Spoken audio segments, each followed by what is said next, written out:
በስኪብርቶ መኪና የመቀየር ቻሌንጅ በጣም አነጋጋሪው ጉዳይ። ፌሚኒዝም የት ደረጃ እየደረሰ ነው? በአንድ በኩል የሚደግፉት ሴቶች የወንጀል ቡድን አቋቁመን እርምጃ እንውሰድ ወደሚል ደረጃ እየተሸጋገሩ ነው። የወር አበባ ይበቅላል ያለው ሕፃን በእጅጉ ብዙዎችን ፈገግ እያሰኘ ነው። ታግቻለሁና ገንዘብ ላክልኝ ያለው ሰው እንዴት በቁጥጥር ስር ዋለ? በሌላ በኩል ደግሞ ፌሚኒዝም ውሸት ነው እያሉ የሚቃወሙ ሴቶችም እየመጡ ነው። እኔ እንዲህ አይነት አይዲያ ያላቸው ሰዎች በጣም ነው ኢንስፓየር የሚያደርጉ። ድንገት ጭንቅላታቸው ውስጥ ብልጭ የምትልላቸውን ሐሳብ ኢሚዲየትሊ ወደ ስራ ያስገቡታል። ሪስኩንም በረከቱንም እኩል ነው የሚቀበሉት። ሴቶች ላይ ደግሞ የወር አበባ ይበቅላል። ዓለማችን ላይ ባሉ ሀብታምና ሰይጣናዊ ሐሳብ ባላቸው ቢሊዮነሮች የተመሰረተ የጥፋት ድግስ ነው ፌሚኒዝም። ወንድ ኩሽና ካልገባ አይወድሽም አይነት አስተሳሰብ ነው እየተፈጠረ ያለው። ኩሽና መግባት ኃጢአት አይደለም፣ በደል አይደለም። ግን አብረን እናድጋለን ሲልሽ እንደዚህ ማለቱ ነው።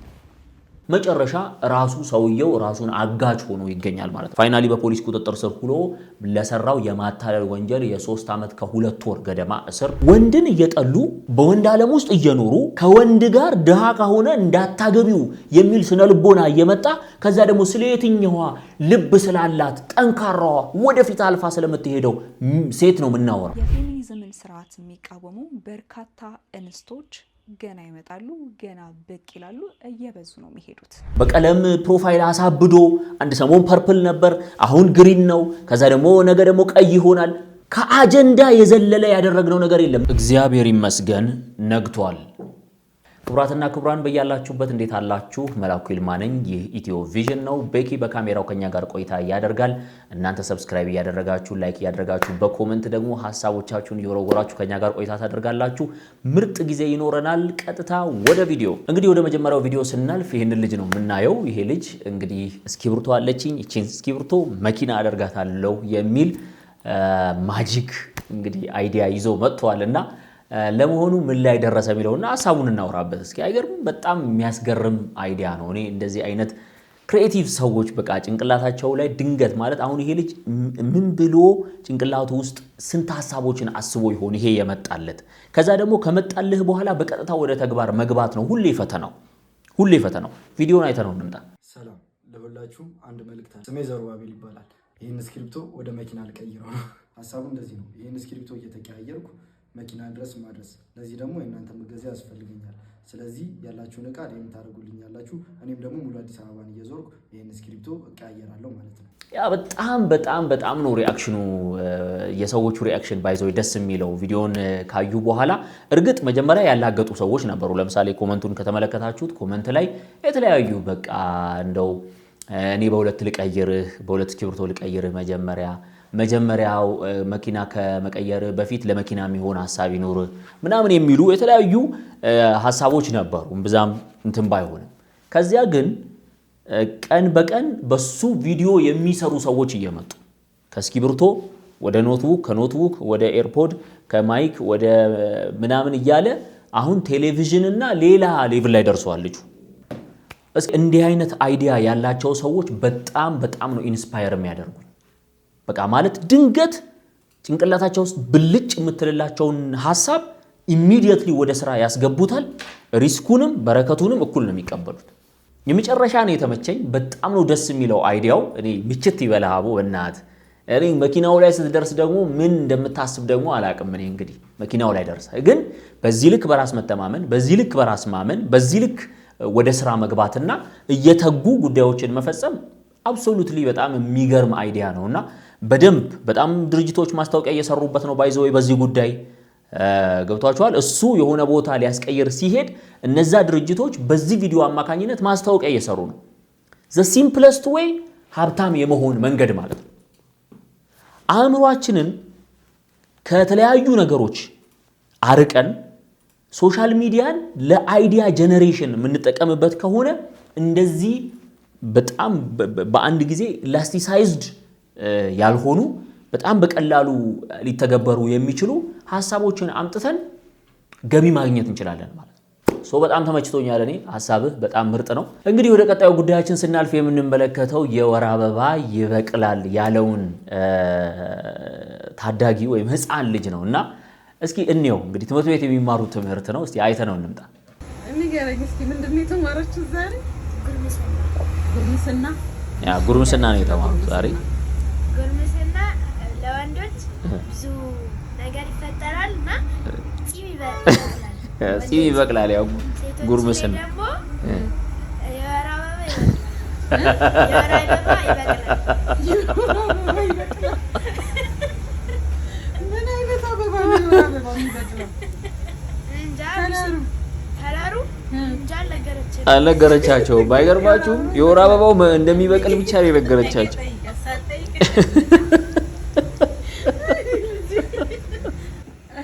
የወር አበባ ምንድን ነው?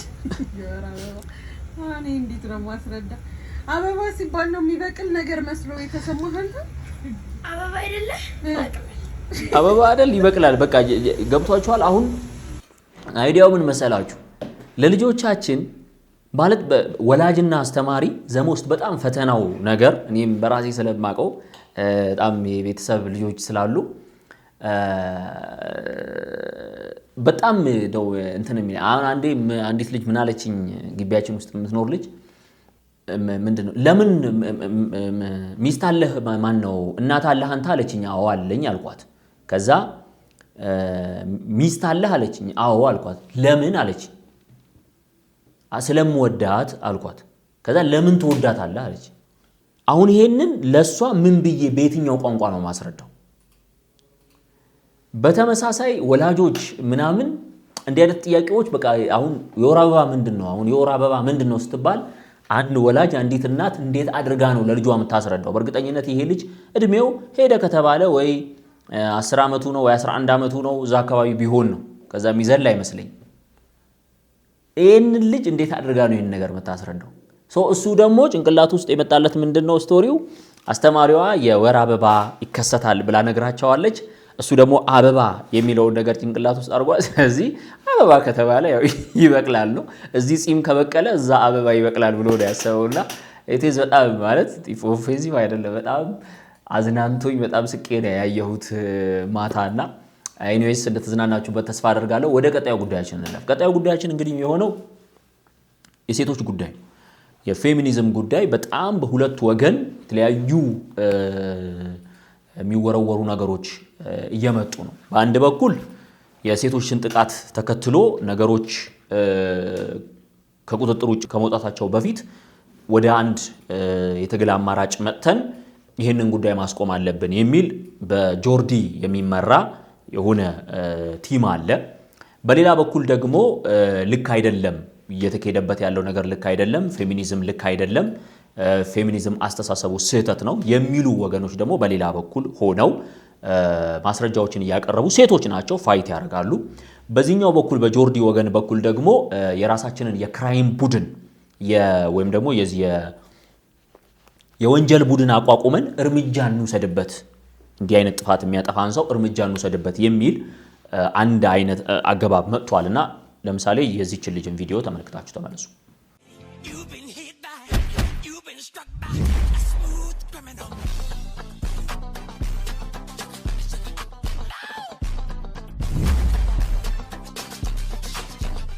እንግዲህ ይሄ ምናልባት እንደ ቀልድ ያልነው ነገር ሊሆን ይችላል። ወደ ፌሚኒዝሙ ጉዳይ ስንመጣ ሉክ አሁን የኮንተንት ማሞቂያ የሆነ ነው ወይስ የምር የመብት ጥያቄ ነው ይሄ ነገር? እኔ ፌሚኒዝምን ፎሎ በሚያደርጉ ሰዎች ወይም ደግሞ የሴቶች ጉዳይ ሲነሳ ዘሎ ፌሚኒዝም ጋር በሚሄዱ ሰዎች አልፈርድም። የደረሰባቸው ጉዳት በቤተሰባቸው በራሳቸው የደረሰባቸው ነገር ስለሚኖር እነዚህን ሰዎች እንዲናችሁ እንደዛ ናችሁ አልልም። ምክንያቱም ፕሮግራማችንም ኢትዮ ቪዥን የሚሰራው አዲስ አንጻር እይታ በተቻለ አቅም በሰዎች ላይ አለመፍረድ ነው። በሰዎች ላይ አለመፍረድ ነው። ስለዚህ እኛ በእነሱ ላይ አንፈርድ። ነገር ግን ነገርየው ልክ እንዳልሆነ ደግሞ እንናገራለን። ግን ደግሞ በዚህ በኩል እኮ ሴቶች ጉዳት እየደረሰባቸው ነው፣ መከራ እየተቀበሉ ነው፣ ስቃይ ውስጥ ነው ያሉት። ሴቶች ይገደላሉ፣ ሴቶች ተደፍረው ይገደላሉ። ሴቶች በባሎቻቸው ቤታቸው ውስጥ ባለ ወንድ መከራ ይደርስባቸዋል። ስቃይ ውስጥ ነው ያሉት። ይሄ ነገር ይቁም ካላለን እንዴት ነው የምናደርገው የሚል ነገር ይመጣል። ሁለቱ ሐሳቦች መታረቅ አለባቸው። በዚህ በኩል ደግሞ አውቶማቲካሊ ፌሚኒዝም የሚባል ነገር አያስፈልግም የሚሉ ሰዎች ደግሞ አሉ። ይኸው ተመልከቱ። የፌሚኒዝምን ስርዓት የሚቃወሙ በርካታ እንስቶች ገና ይመጣሉ፣ ገና ብቅ ይላሉ፣ እየበዙ ነው የሚሄዱት። ምንም ማድረግ አይቻልም። ሴት የሆኑ ሴቶች፣ እናት የሆኑ ሴቶች፣ መልካም አመለካከት ያላቸው ትውልድ ላይ ደግሞ መልካም ዘርን መዝራት የሚችሉ ሴቶች ገና በጣም እየበዙ ነው የሚመጡት። ከሀገር ውስጥ ብቻ እንዳይመስላችሁ ይኸው ከውጭ የፌሚኒዝም ጉዳይ ከእንደገና በአሜሪካም ሆነ በዓለማችን ላይ እንደ አዲስ መነጋገሪያ ሆኗል። ታዲያ በአሜሪካን ሀገር የሚገኙና የፌሚኒዝምን ሀሳብ የሚቃወሙ ሴቶች እየበዙ ይገኛሉ። እኚህ ኳላ የምትመለከቷቸው ወይም እቺ ኳላ የምትመለከቷት እንግዲህ በአሜሪካኑ ጥቃት ምክንያት ህይወቱን ያጣው የከርክ ሚስት የሆነችው ኤሪካ ከርክ ነች። ታዲያ ከሰሞኑን ትልቅ የሆነ ሰሚት ተዘጋጅቶ ነበር፣ በአሜሪካን ውመን ሊደርሺፕ ሰሚት የሚባል ሰሚት። ይህም ሰሚት ብዙ ተቃውሞና ድጋፍ የታየበት ሰሚት ሲሆን እቺ ኳላ የምትመለከተው የ21 ዓመት ወጣት የሆነችው ሳቫና ስቶን የምትባል ስትሆን ቪዲዮን ጋብዛቸዋለሁ። እሷም እንደተናገረችው ከሆነ የፌሚኒዝም ሀሳብ የዓለማችን የህዝብ ቁጥር ለመቀነስና ትዳርን ለመበተን ሆነ ተብሎ በሀብታሞች የተዘጋጀ ሀሳብ ነው ስትል ተናግራለች። የሷ አመለካከትና አስተሳሰብ ለየት ያለ ነው። በአንድ ቪዲዮ መጠቀለሉ አይደለም። ነገር ግን ስለዚህ ሀሳብና አመለካከት የተናገረችውን ነገር ተመልከቱት። እናንተ ሀሳባችሁን አስቀምጡልኝ። And the truth is, to live a virtuous life of abundance as a woman, you must reject the lies of this culture. Feminism is the biggest lie we have ever been sold as women. Now you may say, I reject modern feminism, but I agree with the principles of feminism.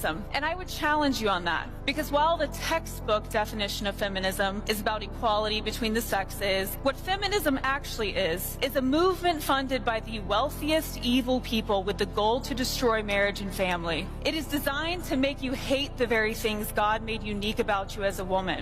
ከውጭ እቺ ሴትዮ ምንድነው የምትለው? ፌሚኒዝም የቴክስት ቡኩ ዴፊኒሽን የሴቶች እኩል እድል ከወንዶች እኩል የማግኘት መብት አላቸው የሚል ቢሆንም ዓለማችን ላይ ባሉ ሀብታምና ሰይጣናዊ ሐሳብ ባላቸው ቢሊዮነሮች የተመሰረተ የጥፋት ድግስ ነው ፌሚኒዝም ብላ ነው የምትናገረው እቺ ሴትዮ። አሜሪካዊ ታዋቂ ኢንፍሉዌንሰር ናት እቺ ሴትዮ። ፌሚኒዝም የአውሮፓንም የአሜሪካ ሴቶችንም ከጥቃት ሊታደጋቸው አልቻለም። ከዚህ በፊት ተናግሬዋለሁ። እኔ ዳታዎቹን 1 2 3 4 ብዬ ማአት ዳታ ማውጣት እንችላለን። መታደግ አልቻለም። አሁን ኢትዮጵያ ውስጥ እና ፌሚኒዝም ጤነኛ ሐሳብ ነው እንዳንል ግን በግልጽ ደግሞ እየተወጣ የሚነገረው ንግግር ደግሞ ለዚህ ማሳያ ይሆናል። ለምሳሌ ይህች እህት ፌሚኒዝም አቀንቃኝ ናት። አንድ ወንድ አንዲትን ሴት ሰምታችሁ ተመለሱ። መጀመሪያ ቪዲዮውን ስሙትና ነው የትኛዋ እህቴ ይሄ ቪዲዮ እንደሚገባሽ እርግጠኛ አይደለሁም፣ ግን አብረን እናድጋለን ሲልሽ እንደዚህ ማለቱ ነው። አይዞሽ ነገሮች ይቀየራሉ፣ አብረን እናድጋለን ሲልሽ መጀመሪያ ቀብሬሽ ማለቱ ነው። እንደዚህ መጀመሪያ ከኔ እኩል ረመጥ ውስጥ ከትቼሽ ማለቱ ነው። this is you እንደሰማችኋት ነው። ምን ነው ዓለምን ትቀይራለች የምትባል ሴት አይደል እንደ እየሰራችሁ ያላችሁት? ዓለም ላይ ተጽዕኖ ታደርጋለች፣ ዓለምን መቀየር ትችላለች ሴት ልጅ ከበረታች ከቻለች ከሰራች አይደል እንደ የምትሉት? ምን ነው ለራሷ ህይወት ሲሆን አላምናላችኋት? ለራሷ ህይወት ሲሆን ከዜሮ አትጀምርም። የተሳካለት ወንድ ጋር መለጠፍ አለባት። ክላሽ አያረግም። የታለች ዓለምን የምትቀይረዋ ሴት? የታለች ዓለምን የምትሰራዋ ሴት? ሪሌሽንሺፕ ሲሆን ትዳር የተቀደሰ ነገር ሲሆን ከዜሮ መጀመር የለባትም ሴት። የሆነ ሀብታም ጋር መለጠፍ አለባት። ምን ነው አላመናችኋትም? በገዛ ህይወቷ ለምን አታምኗትም? ለዓለም አምናችኋት የለን? ለዓለም አጭታችኋት የለን እንዴ? አብሮ ማደግ አይቻልም። አንቺ ከዜሮ አልጀመርሽም። ሁሉ ነገር ቤትም መኪናም ኖሮሽ ነው። እስቲ ላለሽ መኪና ምን አይነት መኪና ነው የምትነጂው? ለምንድነው ናንሴንስ የሆነ ነገር የምታወሩት? ለምንድነው ስነ ስርዓት የማይኖራችሁ? ለምንድነው ጤናማ ሪሌሽንሺፕ ግንኙነት እንዲኖር የማታደርጉት? እናንተ ጤናማ አስተሳሰብ ካላችሁ አቢዩዝ የምትደረግ ሴት ጋር ብቻ ለምን ድምጽ አትሆኑ? እንግዲህ ተመልከቱ። ወንድ አብረን እናድጋለን አብረን እናድጋለን ብሎ አንዲትን ሴት እንጋባ ካለ አብረን እናድጋለን ማለቱ ሊቀብርሽ ነው ማለቱ ነው። ስለዚህ ሀብታም ከሆነ ብቻ አግቢ። ቅድም ያዳመጣችኋት ፈረንጇ ሴትዮ ትል የምትለው አንድ ነገር ምንድነው? እነዚህ ሀብታም ቢሊዮነር የሆኑ ሰይጣናዊ ሐሳብ ያላቸው ሰዎች ፌሚኒዝምን ያመጡት ቤተሰባዊነትን ለማፍረስ ነው፣ የትዳርን ሐሳብ ለማጥፋት ነው ብላ ነው የምታምነው። አሁን ከዚህ በላይ ማሳያ ምን አለ? እሺ ሐሳቡን እንዳንደግፈው ሐሳቡን ወጥተው የሚናገሩት ሰዎች ሐሳቡን የሚገልጹበት መንገድ በአንድም ይሁን በሌላ መንገድ ይሄንን የሚያፈርስ ነው። በዚህ በኩል የፌሚኒዝም ተቃዋሚ ነን የሚሉ ወንዶች ደግሞ መልእክት የሚያስተላልፉበት መንገድ ሴቶችን መሬት ሆነው እንዲረገጡ የሚያስመስል ነው። መፍትሄው አንድና አንድ ነው። ሴቶቹ ላይ አይደለም የምንሰራው፣ ወንዶቹ ላይ ነው። ወንድ የፕሮቴክቲቭነት ስነ ልቦና እንዲኖረው አድርጎ ልጅን ማሳደግ፣ የእህቱ ጠባቂ፣ የሚስቱ ጠባቂ፣ የጎረቤት ሴት ጠባቂ፣ የጓደኛው ጠባቂ፣ የፍቅረኛው ጠባቂ፣ የእጮኛው ጠባቂ፣ የእናቱ ጠባቂ ሆኖ ከልጅነቱ ጀምሮ የፕሮቴክቲቭ ማይንድ ሴት እንዲኖረው ማድረግ፣ እሱ ነው መፍትሄው። ይሄ ነው። ከዛ ውጪ ፌሚኒዝም ተብሎ በቲክቶክ ላይ ዘመቻ ይጀመራል። ለምሳሌ ሰሞኑን በዘውዱ ሀፍቱና ማነው ስሟ የህፃን ሄቨን ጉዳይ ስለተነሳ ነው አሁን እንደ አዲስ ጉዳዩ አጀንዳ ሆኖ በቀለም ፕሮፋይል አሳብዶ አንድ ሰሞን ፐርፕል ነበር፣ አሁን ግሪን ነው፣ ከዛ ደግሞ ነገ ደግሞ ቀይ ይሆናል። ከአጀንዳ የዘለለ ያደረግነው ነገር የለም። ምን እናደርጋለን? ይሄ አስቆጥቶ መጨረሻ ላይ ለህግ የማይታዘዝ ክራይም ቡድን እናቋቁም የሚል ይኸው ደሞ ይመጣል። አያስብልም እያልኩኝ አይደለም፣ እንደዛ አያስብልም እያልኩኝ አይደለም። ነገር ግን ከህግና ከስርዓት ያስወጣናል። ከህግና ከስርዓት መውጣት ደግሞ ከመከራ ውጪ ምንም ሊያመጣ አይችልም። ህግና ስርዓት የማያስፈልገን ቢሆን ኖሮ መንግስት አያስፈልገንም ነበር። ህግና ስርዓት ስለሚያስፈልግ ነው። ሁለት ክላሽ ያላቸው ሰዎች እጃቸው ላይ ያለውን ክላሽ ይዘው ይኖሩ ነበረ። እርስ በርስ ይፈላለጉ ነበረ። አንዱ ቀድሞ ካጠቃ አንዱ ቀድሞ ይሞታል። ሰርቫይቫል ኦፍ ዘ ፊተስት ነበረ ኑሮ። ነገር ግን እነዚህ ሁለት ሰዎች ወደ አእምሯቸው መለስ አሉና መለስ ብለው ምን አሉ? አንተም ክላሽን አስቀምጥ፣ አንተም ክላሽን አስቀምጥ፣ ሶስተኛ ሰው የሁለታችንንም የያዝና ሁለታችንንም ይጠብቀን ተባለ። ያ ሶስተኛ ሰው ነው መንግስት የሚባለው። ከህዝብ የወጣ ህዝብን የሚጠብቅ። ህጉ ድክመት አለበት፣ ፋይት ማድረግ ህዝቡን ነው ማነው ህጉን ነው። ልማድ ችግር አለበት፣ ልማድን ነው ፋይት ማድረግ። ወንድን እየጠሉ በወንድ ዓለም ውስጥ እየኖሩ ከወንድ ጋር ድሃ ከሆነ እንዳታገቢው የሚል ስነ ልቦና እየመጣ ከዛ ደግሞ ስለ የትኛዋ ልብ ስላላት ጠንካራዋ ወደፊት አልፋ ስለምትሄደው ሴት ነው የምናወራው። ቻሌንጆቿን የምታሸንፍ ሴት የምናወራው ሀብታም አግቢ እያልን ነው። የተደባለቀ ነገር ለምን ኦሪጂናል አይደለም። ባዕድ ነገር ሰውነታችን ውስጥ ሲገባ ሰውነታችን እንደሚቆጣው እንደማይመቸን ሁሉ ፌሚኒዝም የሚባል አስተሳሰብ ለኢትዮጵያውያን የማይሆን እንኳን ለኢትዮጵያ አይደለም ለሰው ልጅ በአጠቃላይ የማይሆን ነው። እኔ አይደለሁም ያልኩት፣ ራሳቸው የፈጠሩት ሰዎች ናቸው እያሉ ያሉት። ለነሱ ያልጠቀመ ነገር ለኛ ሊጠቅመን አይችልም። ጥቂት ኤንጂኦዎች ውስጥ ያሉ ሰዎች ገንዘብ ሊያፍሱበት ይችሉ ይሆናል።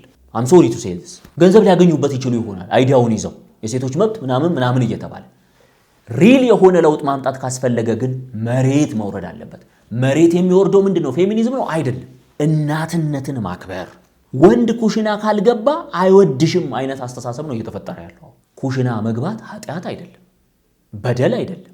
ኩሽና ገብቶ ምግብ መስራትን እንደ ጽዩፍ ነገር እንደ ባርነት እንዲቆጠር አድርጋችሁ ስታበቁ ወንዱን ኩሽና ግባ እንዴት ትሉታላችሁ? መጀመሪያ ለሴቷ ኩሽና መግባት የሚባለው ነገር ኩሽና ገብቶ ስራ መስራት የሚለው አስተሳሰብ ባርነት ነው፣ ግርድና ነው ብላችሁ የሰበካችሁ ወንዱ ኩሽና ሲገባ ግርድና ማይሆነው እንዴት ነው? መጀመሪያ ፊድ ማድረግ ሰዎችን፣ ኬር ማድረግ ሰዎች ነገ ይሄ ላይክ አንዳንድ ጊዜ በረከት የተሰጠንን በረከት ፈጣሪ የሰጠንን በረከት ለምን እንደሰጠን አንደርስታንድ እስክናደርገው ድረስ ቴኪንግ ፎር ግራንትድ ነው የሚሆነው። እንደማይረባ ነገር ነው የምንቆጥረው። ይሄ ልክ አይደለም፣ ስህተት ነው። ይሄ ፌሚኒዝም የሚባል አስተሳሰብ ከሰዎች አሁን እጃቸው ላይ ከያዙት ሰዎች መውጣት አለበት። የመጀመሪያ ነገር አምናት ሴይንግ ኢትዮጵያ ውስጥ ቀደም ብዬ ተናግሬያለሁ። ኢትዮጵያ ውስጥ ሴት ልጅ ያለባት መከራ 1 2 3 ብለን ዘርዝረን ብንጽፈው የስንክሳርን ያህል እንኳን አይበቃንም ጽፈን ለመጨረስ። ኢችና ኤቭሪ ዴይ ዛሬ ስለወጡ ነው እነ ዘውዱ ሀፍቱ እነ ሄቨን እነ ቀነኒ የመሳሰሉን ሴቶች ያየናቸው የሶሻል ሚዲያ ኮንተንት ያደረግናቸው እነሱ ወጥቶ ጉዳያቸው ስለታየ ነው። ስንትና ስንት ኬዝ አለ፣ ስንትና ስንት። ይሄንን ጉዳይ አጀንዳ በማድረግ ኮንተንት በማድረግ ሸቀል አድርጎ ወይም ደግሞ ጉዳዩ ላይ ያው የሚወራው በዚህ ሰዓት ስለሆነ ከአልጎሪዝሙ ጋር ለመሮጥ ተብሎ ከሚሰራ ኮንተንት አውጥቶ ፌሚኒዝም የሚባለውን አይዲያ ጥሎ ወንድ ልጅ ፕሮቴክቲቭ ስነልቦና እንዲኖረው ማሰልጠን፣ ማስተማር፣ መሸለም የተለያዩ መንገዶችን እየተከተሉ ወንዶች የፕሮቴክቲቭነት ስነልቦና እንዲኖራቸው ማድረግ ዛት ኢዝ ዘ ቤስት ዌይ። ከዛ ውጪ ፌሚኒዝም የምትሉት አስተሳሰብ ዞሮ መጨረሻው ቅድም እንደሰማችኋት ሴትዮ ሀብታም እንዳታገቢ ይመጣል። ከዛ ወንድ እንዳታገቢ ይመጣል። ከዛ እንዳታገቢ ይመጣል። ከዛ እንጂ የሴቶችን መከራ አንደርስታንድ ያላደረገ ሴቶች በአቅማቸው ምክንያት እየደረሰባቸው ያለውን ሰቆቃ አንደርስታንድ ያላደረገ ሰው የለም። አንደርስታንድ አላደርግም ብለህ የቆምክ ሰው ካለህም አንተ ከማንም ወገን አይደለህም፣ ከሴትም አልተፈጠርክም። አንተ የሴት መከራ ማይገድህ ከሆነ በሴት ላይ የምታላግጥ ከሆነ ግድ ሊለን ይገባል። ወደ መፍትሄው ነው መምጣት ያለብን ለማለት ነው።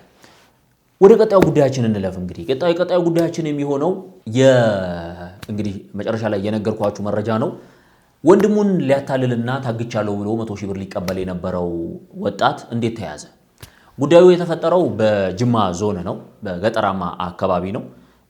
አንድ ወረዳ ውስጥ አንድ ወጣት ወንድሙ ጋር ስልክ ይደውልና በማያውቀው ሰዎች መታገቱን ታግቶም ገንዘብ 100 ሺህ ብር ክፈል መባሉን ለመለቀቅ ክፈል መባሉን መልእክት ለወንድሙ ያደርሳል። ይህንን ተከትሎ ወንድምየው ቀጥታ ገንዘቡን ከመላክ ይልቅ ለፖሊስ ሪፖርት ያደርጋል። ለፖሊስ ሪፖርት በሚያደርግበት ጊዜ ፖሊሶች ደግሞ ቆይ መጀመሪያ ገንዘቡን ከመክፈል በፊት እኛ ምርመራ እናድርግ ይላሉ። ምርመራ ያደርጋሉ፣ ጥብቅ ክትትል ያደርጉና መጨረሻ ራሱ ሰውየው ራሱን አጋጭ ሆኖ ይገኛል ማለት ነው። ፋይናሊ በፖሊስ ቁጥጥር ስር ሆኖ ለሰራው የማታለል ወንጀል የ3 ዓመት ከ2 ወር ገደማ እስር በፍርድ ቤት እንደተፈረደበት ነው የሰማነውና ያው የደረስንበትን ሁኔታ ነው የሚያሳየው። ይሄ እንደ ማህበረሰብ እየሄድንበት ያለውን ነገር ነው። ገንዘብ ለማግኘት አንዳንዱ እንዲህ ከስኪብርቶ ተነስቶ መኪና ላይ ለመድረስ ይሞክራል። አንዳንዱ ደግሞ ያልታገተውን ታግቻለሁ፣ ያልሆነውን ሆኛለሁ። በፊት አንዳንድ ጊዜ ልጅ እያለን አሞኛል እንላለን፣ ደህና ምግብ እንዲሰራ እንደዛ አይነት ስታተሶች ነበሩ ኢትዮጵያ ውስጥ። እንደዚህ አይነት አመለካከቶች ልጆች ሆነን በቃ ደህና ምግብ እንዲሰራ ስንፈልግ መብላት ስንፈልግ አሞኛል ምናምን ነገር ብለን ምንላቸው የተለየ ኬር ለማግኘት የተለየ አቴንሽን ለማግኘት እንደዛ የምናደርጋቸው ነገሮች አሉና ይሄ ልጅ ምናልባት 100 ሺህ ብሩን ፈልጎት ላይሆን ይችላል፣ ወይም እሱ ገንዘቡ አስፈልጎት ላይሆን ይችላል። ወንድምየው በሚፈልገው ልክ ኬር ስላልሰጠው አቴንሽን ስላልሰጠው ነው ይሄንን ነገር ያደረገው የሚል ግምት ነው ያለኝ እኔ። አዘይንዶፍ ዘዴ የተደረገው ነገር ግን ልክ አይደለም። ሁሉ ጊዜ አቴንሽን ሲከር ሆኖ አቴንሽን ለማግኘት ሲባል የምንሄድባቸው መንገዶች በአንድም ይሁን በሌላ መንገድ ዋጋ ሊያስከፍሉን ይችላሉ ነው። ክቡራትና ክቡራን እንግዲህ ስትከታተሉ የነበረው በኢትዮ ቪዥን ሚዲያ ወደ እናንተ የሚደርሰውን አዲስ አንጻር እይታችን ነበረ። የተለያዩ ጉዳዮችን አነሳን፣ ነካ አደረግነው። ሳቅ በሚያደርገው ሳቅ አለን፣ ቆጣ በሚያስደርገው ቆጣ ብለን መልእክቶችን አስተላልፈናል። መላኩ ይልማ ነበርኩኝ። እየቀረጸኝ ከኔ ጋር ቆይታ ያደረገው ቤኪ ነው ካሜራውን ይዞ። ቤኪ እናመሰግናለን። በኮመንት ሐሳባችሁን አጋሩን፣ ሰብስክራይብ እያደረጋችሁ ተወዳጁን። ቀሪው ቀን ብሩክ ይሁንላችሁ። ጤና ይስጥልኝ።